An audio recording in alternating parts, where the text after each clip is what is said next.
Hey there guys, welcome to my YouTube channel. I had noticed that some of you guys are doing a one silly thing, and in today's video I am going to tell you what is that and how to do it properly. So that thing is nothing but deleting the text. So I have a WordPad open here. So you see, the silly thing is nothing but when you want to delete some line or some word, you guys are doing like this, pressing the backspace button constantly. Don't do it. It would be like,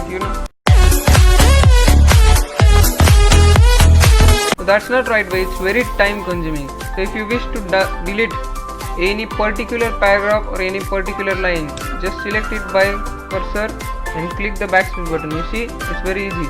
Or if you wish to delete all these paras, simply hold the ctrl button and press the A, and now press backspace. So this is the right way. Don't be the silly, be the smart, and it's not time consuming. That silly thing is time consuming. So just do it in a right way, as I am showed you already. So thank you guys. I hope you will like this video. Just press the bell icon and subscribe it.